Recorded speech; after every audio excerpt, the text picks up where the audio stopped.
everybody, welcome back to Physical Education School and myself Ojeshwini. जैसा कि आपका paper है KVS NVS का objective and subjective that is on 28th and 29th of March.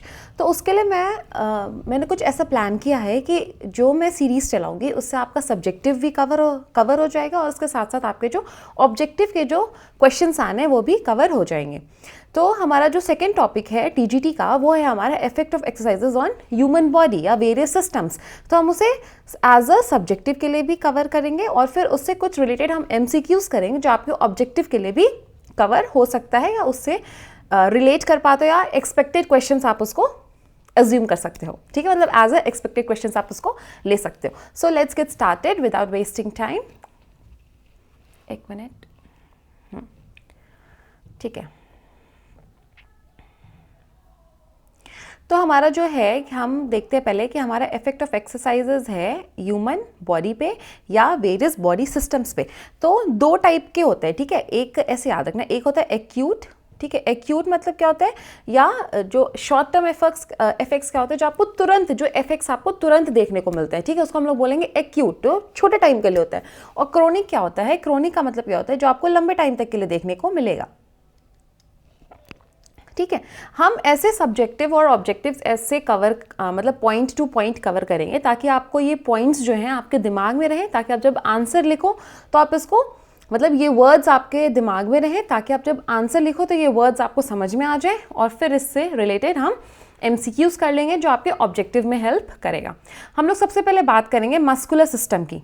तो muscular system की अगर हम लोग बात करें और उसके शॉर्ट टर्म इफेक्ट्स की बात करें, ठीक है, जो एक्यूट इफेक्ट, ठीक है, शॉर्ट टर्म में मतलब क्या होता है, जो एक्यूट इफेक्ट है, ठीक है, या तो जो आपको तुरंत देखने को मिलेंगे. ठीक है, तो हम जब एक्सरसाइज करते हैं तो हमारा जो मसल्स होती है ना, उसमें क्या होता है, ब्लड सप्लाई क्या हो जाता है, इंक्रीज हो जाता है. ठीक है, जो मस्कुलर सिस्टम में ब्लड सप्लाई इंक्रीज हो जाता है जब हम एक्सरसाइज करना शुरू करते हैं. आपने भी देखा होगा कि हमारे जो बॉडी का जो टेम्परेचर है, मतलब राइज इन मसल टेम्परेचर, जो हमारे बॉडी का जो टेम्परेचर है, जो हमारे मसल का जो टेम्परेचर है, उसमें हमें राइज देखने को मिलता है, मतलब बढ़ा हुआ टेम्परेचर हमें देखने को मिलता है.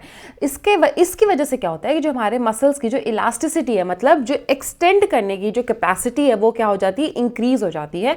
और टेम्परेरी लेवल पे, ठीक है, टेम्परेरी बेसिस पे क्या होता है कि हमारी जो मसल्स है ना वो थकान फील करती हैं. क्यों फील करती हैं, फटीग, क्योंकि उसमें क्या होता है, लैक्टिक एसिड एक्यूमुलेट हो जाता है, इसलिए हमारी जो मसल्स है वो फटीग फील करती हैं. ये थे हमारे शॉर्ट टर्म इफेक्ट्स. ठीक है, अब हम क्रोनिक इफेक्ट्स की बात करते हैं. लॉन्ग टर्म अगर हम एक्सरसाइज करते रहे तो हमारे मस्कुलर सिस्टम पे कौन कौन से इफेक्ट्स देखने को मिलेंगे. तो सबसे पहले क्या होगा, हमारे मसल की क्या होगी, हाइपरट्रोफी होगी. हाइपरट्रोफी मतलब क्या होता है कि जब हमारे मसल का जो साइज है ना वो बढ़ जाता है. अगर मान लो पहले हमारी मसल इतनी थी, तो हम जब एक्सरसाइज करेंगे रेगुलरली तो हमारे मसल का साइज ऐसे हो जाएगा. ठीक है, तो क्या होता है, जब हमारे मसल का जो साइज है वो बढ़ जाता है तो हम लोग इसको बोलते हैं हाइपरट्रॉफी. इसका ऑपोजिट होता है हमारा एट्रॉफी. एट्रॉफी, ठीक है, इसमें क्या होता है, जो हमारे मसल्स का जो साइज होता है ना, मसल्स का जो साइज होता है वो डिक्रीज हो जाता है. ये हम जब ट्रेनिंग नहीं करते, हम एक्सरसाइज नहीं करते, डी ट्रेनिंग वाले फेज में ये होता है, हमारे मसल्स की एट्रोफी हो जाती है. हम जब एक्सरसाइज करते हैं तो उसका क्रोनिक इफेक्ट क्या होता है, हमारे मसल्स का साइज बढ़ जाता है, जिसको हम लोग हाइपरट्रोफी बोलते हैं. इसके साथ साथ क्या होता है कि हमारे मसल का जो स्ट्रेंथ है और जो एंड्योरेंस, ये जो फिजिकल कैपेसिटी है, ये भी बढ़ जाती है साथ के साथ. इसके साथ और क्या होता है कि हमारा जो इम्प्रूव्ड मस्कुलर न्यूरोमस्कुलर कोऑर्डिनेशन है, ये क्या होता है, ये इंप्रूव हो जाता है. मतलब हमारे जो नर्वस सिस्टम है और जो हमारा मस्कुलर सिस्टम है, इन दोनों के बीच में एक अच्छा कोऑर्डिनेशन, एक अच्छा कम्युनिकेशन होने लगता है, जिसके वजह से क्या होता है, इम्पल्सेस ईजिली और इफेक्टिव वे में क्या होते हैं, ट्रांसफर होने लगते हैं और हमारा मूवमेंट और इफेक्टिव वे में हम उसे कर पाते हैं. फिर आता है हमारा, देखो ये चीज़ याद रखना, इन जो माइटोकॉन्ड्रिया क्या होता है, हमारा power house of the cell. ठीक है, इसको हम लोग क्या बोलते हैं, power house of the cell बोलते हैं. Power house of the cell, ठीक है. इसमें क्या होता है, हमारे माइटोकॉन्ड्रिया का साइज और नंबर दोनों बढ़ता है. ठीक है, याद रखना कि माइटोकॉन्ड्रिया का नंबर भी बढ़ेगा, मतलब अगर पहले 10 माइटोकॉन्ड्रिया थे तो फिर 20 हो जाएंगे, और अगर इतने छोटे माइटोकॉन्ड्रिया थे तो वो इतने बड़े हो जाएंगे. तो नंबर और साइज दोनों बढ़ता है हमारे माइटोकॉन्ड्रिया का. फिर आता है हमारा नेक्स्ट में क्या है, हमारा जो एटीपी और जो ग्लाइकोजन स्टोर है वो क्या होता है, इनका भी जो स्टोरेज कैपेसिटी है, अगर पहले आप 10% ऑफ ATP स्टोर कर पा रहे थे या 10% ऑफ ग्लाइकोजन स्टोर कर पा रहे थे, तो क्या अब आप ज़्यादा कर पाओगे। क्यों? क्योंकि आपके जो मसल का साइज़ है वो बढ़ गया है। और हमारा एक और है ये मायोग्लोबिन। मायोग्लोबिन क्या होता है? ये हमारा ऑक्सीजन कैरिंग पिगमेंट है, किसका? मसल्स का। और ब्लड का क्या होता है? हेमोग्लोबिन होता है। ठीक है, तो वैसे क्या है, मसल्स में क्या होता है? मायोग्लोबिन होता है, जिसके वजह से क्या होता है कि हमारा जो ऑक्सीजन है वो मसल में ट्रांसपोर्ट हो पाता है। फिर बेटर कैपिलराइजेशन, कैपिलरीज ही है ना जो गैस के डिफ्यूजन में हेल्प करती हैं। कैपिलरीज ही हैं जो गैस के डिफ्यूजन में हेल्प करती हैं। तो जो मसल्स, जो कैपिलरीज हमारे मसल के सेल्स को, मतलब मसल फाइबर को जो कवर करके रख रही है, ठीक है, उनकी कैपिलराइजेशन क्या हो जाती है? वो इंक्रीज हो जाती है। मतलब मोर कैपिलरीज, अगर मान लो एक मसल सेल पे पहले 10 कैपिलरीज थी तो अब 20 कैपिलरीज है। अगर 20 कैपिलरीज है तो क्या होगा कि आपका डिफ्यूजन ऑफ गैसेज है, मतलब ऑक्सीजन और कार्बन डाइऑक्साइड का जो डिफ्यूजन है वो और अच्छा होगा। ठीक है, और लंबे टाइम तक आपका जो मसल है वो काम कर पाएगा। फिर एक और क्या हमारा muscle fibre adaptation. Muscle fibre adaptation मतलब क्या होता है कि जैसे कि 2 फाइबर्स होते हैं ना हमारा, टाइप 1 और टाइप 2, मतलब fast Twitch fibres and slow Twitch fibres. अगर मान लो जब हम एक्सरसाइज करते हैं और जब हम मसल बायोप्सी कराते हैं और किसी का टाइप 1 मतलब वाइट ट्विच फाइबर्स ज़्यादा है, तो वो क्या होते हैं? वो स्प्रिंटिंग इवेंट्स में अच्छा कर सकते हैं। जैसे हम बोलते हैं कि sprinters are not made, they are born. क्यों बॉर्न? क्योंकि हम लोग जो मसल के जो फाइबर है ना उनको चेंज नहीं कर सकते हैं। और अगर चेंज भी कर सकते हैं तो बहुत ही मिनिमल परसेंट तक चेंज कर सकते हैं। तो जो हमारे जिस टाइप के मसल फाइबर्स होते हैं वो उस ट्रेनिंग को अडाप्ट कर लेते हैं। तो ये था हमारा क्या, जो क्रोनिक इफेक्ट हमारे अपने मस्कुलर सिस्टम पे देखने को मिलता है। और ये था वो जो हमें एक्यूट या शॉर्ट टाइम इफेक्ट या तुरंत इमीडिएट इफेक्ट हमें अपने मस्कुलर सिस्टम पे देखने को मिलता है। ठीक है, ऐसे ही चलते हैं अपने सर्कुलेटरी सिस्टम पे। ठीक है, अगर हम लोग सर्कुलेटरी सिस्टम की बात करें तो कुछ शॉर्ट टाइम इफेक्ट्स हैं जो इमीडिएट इफेक्ट्स आपको देखने को मिलेंगे, छोटे टाइम के लिए इफेक्ट देखने को मिलेंगे। वो क्या है? क्या आपका जो हार्ट रेट है वो क्या हो जाएगा? वो बढ़ जाएगा। इंक्रीज्ड हार्ट रेट, आपको मालूम है जब एक्सरसाइज करना शुरू करें तो आपका हार्ट रेट क्या होता है? वो बढ़ने लगता है। उसके फिर क्या होता है? आपका स्ट्रोक वॉल्यूम भी बढ़ेगा। स्ट्रोक वॉल्यूम क्या होता है कि पर बीट में, ठीक है, पर बीट में आप कितना अमाउंट ऑफ ब्लड है वो आप पंप आउट कर रहे हो। ठीक है, इसको हम लोग बोलते हैं स्ट्रोक वॉल्यूम। फिर आता है हमारा कार्डियक आउटपुट, ये भी हमारा बढ़ जाएगा। ठीक है, सारी चीज़ें इंक्रीज हो जाएंगी। कार्डियक आउटपुट का फॉर्मूला क्या है? Heart rate into stroke volume. Cardiac output क्या होता है कि 1 मिनट में कितना अमाउंट ऑफ ब्लड पंप हुआ है, उसको हम लोग क्या बोलते हैं? कार्डियक आउटपुट बोलते हैं। ठीक है, तो कार्डियक आउटपुट का फॉर्मूला क्या है? Heart rate into stroke volume. ये तीनों चीज़ें क्या है? तुरंत बढ़ती हैं। मतलब जो इमीडिएट इफेक्ट आपको देखने को मिलता है। फिर क्या होता है? हमारा जो ब्लड प्रेशर है ना वो भी बढ़ जाता है। ब्लड प्रेशर में कौन सा प्रेशर बढ़ता है? सिस्टोलिक ब्लड प्रेशर बढ़ता है। सिस्टोलिक मतलब क्या होता है? जब आपका जो कॉन्ट्रैक्शन वाला जो फेज होता है ना उसको हम लोग सिस्टोलिक बोलते हैं। ठीक है, तो जो हमारा सिस्टोलिक ब्लड प्रेशर है वो हमारा बढ़ जाता है और डायस्टोलिक मतलब चेंज नहीं होता है, वो वैसा का वैसा ही रहता है। फिर आता है हमारा रीडिस्ट्रीब्यूशन ऑफ ब्लड, मतलब जो ब्लड हमारे लेस, मतलब उस टाइम जो सिस्टम कम काम कर रहे हैं, जैसे कि जब हम एक्सरसाइज करते हैं तो हमारा डाइजेस्टिव सिस्टम उतना एक्टिवेट नहीं होता है। ठीक है, तो वहाँ पे क्या होता है कि अगर उसको ज़्यादा ब्लड जा रहा था तो वहाँ से ब्लड को कहाँ शिफ्ट कर देते हैं? हमारे मसल्स की तरफ, क्योंकि हम जब एक्सरसाइज करते हैं तो हमें ब्लड मतलब ऑक्सीजन ज़्यादा चाहिए होता है और ऑक्सीजन किसके थ्रू ट्रांसपोर्ट होता है? ब्लड के थ्रू होता है। तो जहाँ ज़्यादा ज़रूरत है ब्लड वहाँ पे डायरेक्ट कर दिया जाता है इन कंपैरिजन टू उन ऑर्गन से जहाँ पे उस टाइम उसकी ब्लड की ज़रूरत नहीं है। ठीक है, रीडिस्ट्रीब्यूशन ऑफ ब्लड का मतलब ये होता है। ठीक है, ये थे हमारे क्या शॉर्ट टर्म इफेक्ट्स, ठीक है, या इमीडिएट या एक्यूट इफेक्ट्स। अब हम चलते हैं लॉन्ग टर्म इफेक्ट्स की तरफ। लॉन्ग टर्म इफेक्ट्स में आपको क्या देखने को मिलेगा? सबसे पहले आता है आपका कार्डियक हाइपरट्रॉफी। कार्डियक हाइपरट्रॉफी मतलब क्या होता है? हाइपरट्रॉफी हमने पढ़ा था, एंड कार्डियक मतलब हार्ट। तो हार्ट के जो मसल्स हैं ना उनमें क्या होता है? हाँ, हार्ट के जो मसल्स हैं उनमें हमें क्या देखने को मिलता है? हाइपरट्रॉफी देखने को मिलती है। ठीक है, हमारा हार्ट और क्या होता है? स्ट्रांग हो जाता है, उसके जो मसल्स होते हैं वो और बड़े हो जाते हैं, इंक्रीज इन साइज हो जाते हैं। ठीक है, फिर आता है हमारा डिक्रीज रेस्टिंग हार्ट रेट, जिसको हम लोग क्या बोलते हैं? Athletes bradycardia. एथलीट्स ब्रेडिकार्डिया, अगर यहाँ पे वर्ड एथलीट नहीं है और सिर्फ ब्रेडिकार्डिया है तो it is a negative term, but athletes bradycardia is a positive term. ठीक है। ब्रेडिकार्डिया में क्या होता है कि हमारा जो रेस्टिंग हार्ट रेट है वो क्या होता है 60 बीट्स पर मिनट से भी क्या हो जाता है, कम हो जाता है। ठीक है, 60 बीट्स पर मिनट से भी क्या हो जाता है, कम हो जाता है। तो इसमें क्या होता है, जब किसी का जो रेस्टिंग हार्ट रेट है कम हो गया, इसका मतलब क्या होता है कि वो पहले जितना अमाउंट ऑफ ब्लड उनको चाहिए था, जितनी बीट्स में, जब उनको ब्रेडिकार्डिया वाली कंडीशन में आ जाते हैं तो वो उतना ही अमाउंट ऑफ ब्लड कम बीट्स में अब पंप कर सकते हैं। उनका हार्ट जो है वो पंप कर सकता है। जैसे कि मान लो एक एथलीट है और एक नॉन एथलीट है, इसका 50 बीट्स में ये 5 ml ब्लड पंप कर रहा है, तो ये 10 बीट्स में ही 5 ml ऑफ ब्लड पंप कर लेगा। ठीक है, एथलीट ब्रेडिकार्डिया का मतलब ये होता है। ओके, क्लियर कि हम बोलते हैं ना कि रेस्टिंग हार्ट रेट कम हो जाता है, तो इसका मतलब ये है। फिर आता है हमारा स्ट्रोक वॉल्यूम इंक्रीज हो जाएगा, ये भी क्रोनिक इफेक्ट में हमें देखने को मिलेगा। फिर ऑक्सीजन ट्रांसपोर्ट कैपेसिटी, ठीक है, जो हमारा जो मायोग्लोबिन होता है ना, वो क्या होता है, वो एफिशिएंट और इफेक्टिव वे में काम करने लगेगा। वो मस्कुलर का था, वो मसल्स का था। इसमें क्या होता है कि हमारा जो ऑक्सीजन का जो चेंज है ना, एक्सचेंज है हमारा O2 और CO2 का, वो इफेक्टिव एफिशिएंट वे में होने लगेगा। और ऑक्सीजन का ट्रांसपोर्ट, मतलब अगर पहले थोड़ा अमाउंट ऑफ ऑक्सीजन डिफ्यूज़ हो पा रहा था, तो अब ज़्यादा अमाउंट ऑफ ऑक्सीजन डिफ्यूज़ हो पाएगा। फिर आता है हमारा हेमोग्लोबिन कंसंट्रेशन, ये हमारा बढ़ जाएगा, क्योंकि ये क्या है, हेमोग्लोबिन क्या होता है, ये ब्लड में ऑक्सीजन कैरिंग पिगमेंट होता है। ठीक है, ये ब्लड में हमारा ऑक्सीजन कैरिंग पिगमेंट होता है।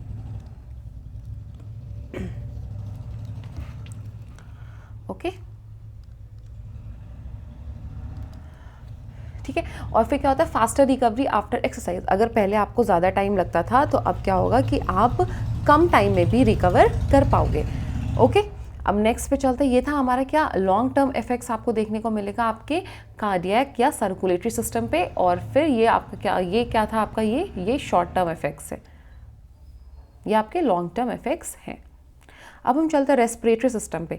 रेस्पिरेटरी सिस्टम, अगर हम लोग शॉर्ट टर्म्स इफेक्ट की बात करें, तो सबसे पहले क्या होता है कि हमारा जो ब्रीदिंग रेट है, जब आप एक्सरसाइज करते हैं तो क्या आपके जो सांस लेने की जो रेट है वो क्या होती है, बढ़ जाती है ना। तो हमारी जो ब्रीदिंग रेट है वो बढ़ जाती है। हमारा जो टाइडल वॉल्यूम है, मतलब वही जो हम नॉर्मल ब्रेथ ले रहे हैं, ठीक है, इन एंड आउट जो कर रहे हैं, एक्सलेशन और इनहेलेशन कर रहे हैं, उसको हम लोग टाइडल वॉल्यूम कहते हैं। तो वो भी क्या हो जाता है, वो भी बढ़ जाता है। फिर हमारा जो ऑक्सीजन इनटेक, मतलब जो डिफ्यूजन है ना, ऑक्सीजन का लेना और CO2 का छोड़ना, ठीक है, ये क्या होता है, ये भी बढ़ जाता है। ठीक है, डिफ्यूजन बढ़ जाता है इन दोनों के गैसेस का। फिर आता है हमारा long term effects. Long term effects में क्या होता है कि हमारी जो वाइटल कैपेसिटी है, ठीक है, जो वाइटल कैपेसिटी है हमारी, ये भी बढ़ जाती है। हमारा जो लंग्स है वो और एफिशिएंटली और इफेक्टिवली काम करने लग जाता है और अच्छे तरीके से काम करता है। फिर आता है हमारा जो हमारी रेस्पिरेटरी जो मसल्स हैं, जो 2 इंपॉर्टेंट प्राइमरी रेस्पिरेटरी मसल्स हैं, कौन कौन सी याद रखना है, डायफ्राग्राम और इंटरकोस्टल मसल्स। ठीक है, ये दोनों जो मसल्स हैं हमारी, ये क्या हो जाती हैं, ये स्ट्रॉन्ग हो जाती हैं, स्ट्रेंथन हो जाती हैं। ठीक है, फिर आता है इंक्रीज्ड ऑक्सीजन अपटेक, मतलब हमारा जो VO2 मैक्स है, VO2 मैक्स क्या होता है कि हम लोग मैक्सिमम अमाउंट ऑफ ऑक्सीजन हम लोग ले पा रहे हैं, तो हमारा जो VO2 मैक्स है वो क्या हो जाता है, वो भी बढ़ जाता है। हम ज़्यादा से ज़्यादा O2 अब ऑक्सीजन हम कंज्यूम कर पाएंगे, तो हमारा VO2 मैक्स क्या होता है, वो भी बढ़ जाता है। फिर better diffusion of capacity of alveoli. Alveoli है जहाँ पे क्या होता है हमारा, देखो कैपिलरीज है जहाँ पे क्या होता है, गैसेस का एक्सचेंज होता है। ठीक है, और एल्वियोलाई क्या है हमारा, ये हमारा यहाँ पे क्या होता है, गैसेस का डिफ्यूजन होता है। ठीक है, CO2 और O2 और CO2 का। ठीक है, याद रखोगे एल्वियोलाइज क्या होती हैं जहाँ पे, और ये यहीं पे क्या होता है, हमारा जो गैसेस का जो है वो डिफ्यूजन होता है, तो इसकी जो कैपेसिटी है वो क्या हो जाती है, वो भी बढ़ जाती है। इससे क्या होता है, हमारा जो डेड स्पेस है ना, डेड स्पेस एक टर्म है, डेड स्पेस। ठीक है। जो हमारा डेड स्पेस है वो क्या हो जाता है, कम हो जाता है। कम क्यों हो जाता है? डेड स्पेस क्या होती है? ये वो स्पेस होता है जो हमारे रेस्पिरेटरी सिस्टम में रेस्पिरेटरी सिस्टम में कह रही हूँ, गैसियस एक्सचेंज में पार्टिसिपेट नहीं करता है। लेकिन अगर हम रेगुलर एक्सरसाइज करेंगे तो उससे क्या होगा, ये डेड स्पेस कम हो जाएगा और जो एल्वियोलाइज इनएक्टिव थे वो भी एक्टिव हो जाएंगे। तो ये था जो इफेक्ट्स थे आपके एक्सरसाइजेस के on various system of the body. अगर आप इसको एज इट इज़ रीड भी कर लोगे ना तो भी आपको क्या रहेगा, दिमाग में रहेगा, ये वर्ड्स दिमाग में रहेंगे, जिससे कि आपको आंसर फ्रेम करने में ईजी रहेगा। अब हम चलते हैं क्वेश्चंस की तरफ जो आपके ऑब्जेक्टिव में भी हेल्प कर सकते हैं।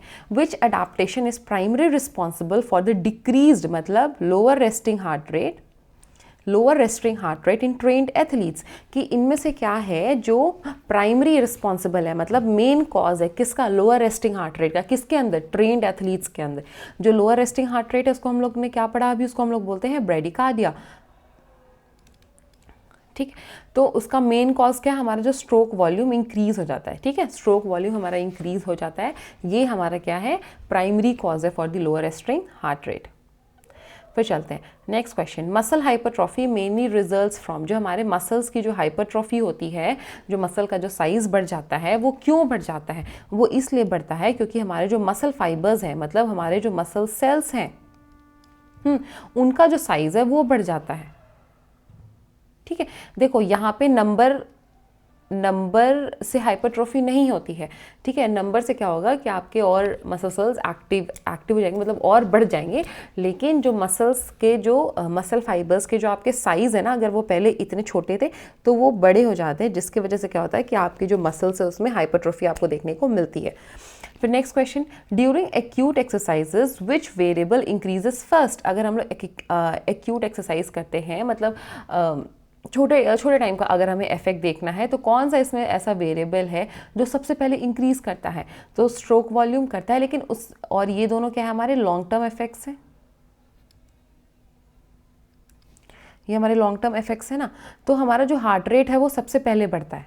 ठीक है, ये हमारा क्या है, ये सबसे इमीडिएट इफेक्ट है।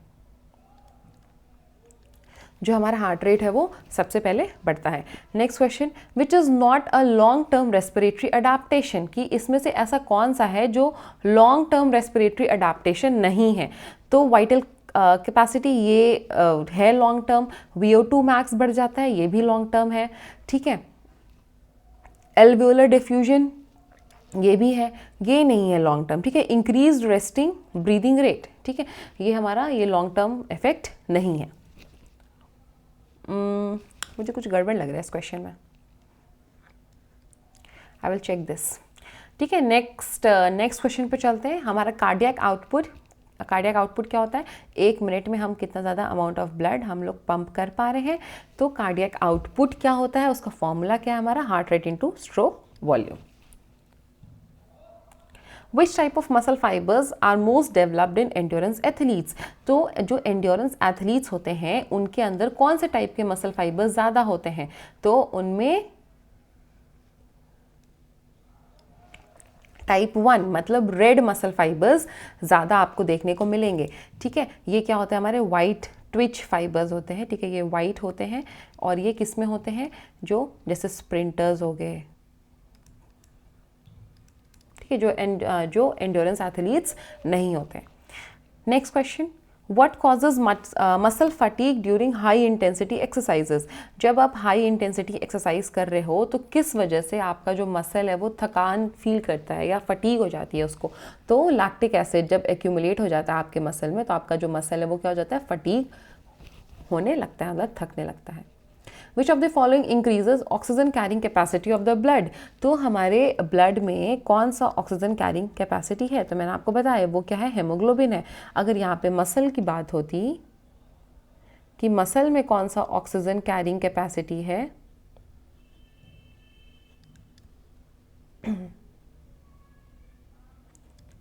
तो वो क्या होता है हमारा, मायोग्लोबिन। ठीक है, वो क्या होता है हमारा, myoglobin. Next question, training leads to the increase capillarization which improves. मैंने आपको बताया कि कैपिलरीज की वजह से क्या होता है कि हमारा गैसियस का एक्सचेंज होता है। ठीक है, तो जब इंक्रीज कैपिलराइजेशन हो जाएंगी तो उससे क्या होगा कि हमारा जो ऑक्सीजन का जो डिलीवरी है वो क्या होगा, अच्छा हो जाएगा, इम्प्रूव हो जाएगा। Last question, which system is primary responsible for the removal of CO2 during exercise. जब हम एक्सरसाइज करते हैं तो कौन सा सिस्टम ऐसा है जो कार्बन डाइऑक्साइड को रिमूव करने में एक मेन रोल प्ले करता है, तो वो कौन सा सिस्टम है, रेस्पिरेटरी सिस्टम। रेस्पिरेटरी सिस्टम के क्या होता है कि एल्वियोलाई में जाके क्या होता है, डिफ्यूजन्स होते हैं और फिर CO2 हम रिमूव कर देते हैं। ओके, ये थे questions. This was the effect of exercises on human body। Okay, ऐसे ही अगर आप ग्रुप में ज्वाइन नहीं हो तो ग्रुप ज्वाइन कर लो, क्योंकि उसमें मैं ये PDF एज इट इज़ वहाँ पे भेज दूँगी ताकि आप इसको रीड कर सको। रीड करने के साथ साथ क्या होगा कि आपको ये पॉइंट्स ये याद रहेगा, तो आप अपने सब्जेक्टिव में भी इसको लिख सकते हो। और ये कुछ एक्सपेक्टेड क्वेश्चंस हैं जो इनसे जुड़े हुए क्वेश्चंस आपको मिल सकते हैं, रिलेटेड क्वेश्चंस आपको मिल सकते हैं, तो वो भी आपकी प्रैक्टिस हो जाएगी। Then that's it, thank you, and please do like and subscribe if you think कि ये आपके लिए हेल्पफुल है, या उससे भी शेयर करो जो KVS NVS की तैयारी कर रहा है। That's it, thank you, मिलते हैं नेक्स्ट वीडियो में। Okay, bye bye, take care.